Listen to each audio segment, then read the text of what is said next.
Is Bitcoin an environmental disaster? In 1914, to print the money they needed for war, the British, French and German governments all took their countries off the gold standard. What followed was one of the most deadly wars in history. 40 million people lost their lives. Another 20 to 100 million died from the Spanish flu that followed, believed to have originated in the trenches. The environmental damage from the war, the pollution, the waste, the destruction, are verging on unquantifiable. One consequence of the First World War was the Second. That war took 75 million lives, with greater and more wide-reaching environmental destruction.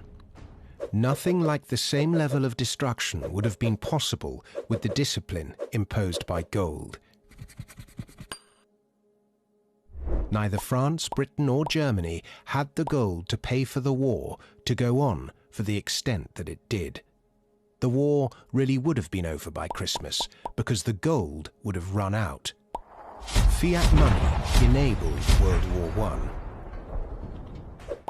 From the Napoleonic War, when the UK abandoned gold, to the war in Vietnam, for which the US took itself off the gold standard in 1971 to print the money to pay for it, fiat money is a force for war. No other human activity causes as much environmental destruction as war. Nothing even comes close.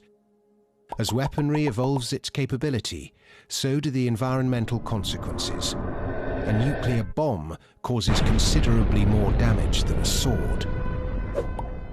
Nothing consumes fossil fuel like war, and the US military's fuel consumption keeps increasing. In World War II, the US Armed Forces used about 1 gallon of fuel per soldier every day.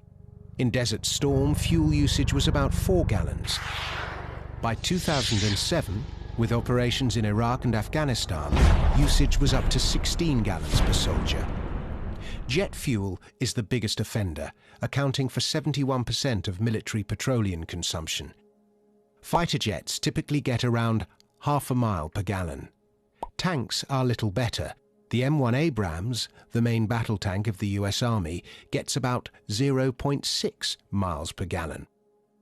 An armoured division can use as much as 600,000 gallons of fuel a day.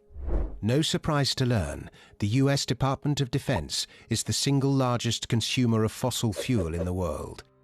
The US Army has not gone green, and neither has China's. All that fuel is burned in war to destroy, not to create. It's called the US Department of Defense. When was the last time the US was invaded? 1815 is the answer.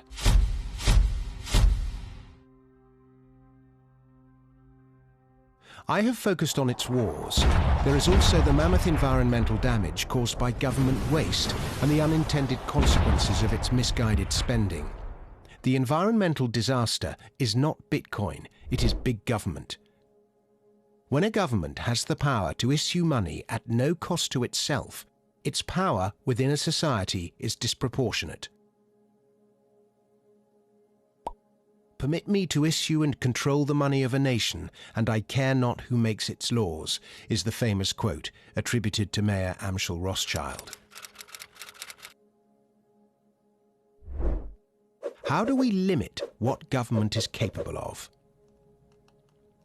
It's all very well saying we have democracy, we have the ballot box. If we don't like what a government is doing, we can vote them out. It doesn't work. The military-industrial complex remains the same, the civil service remains the same, the contractual obligations remain the same. In 2003, 36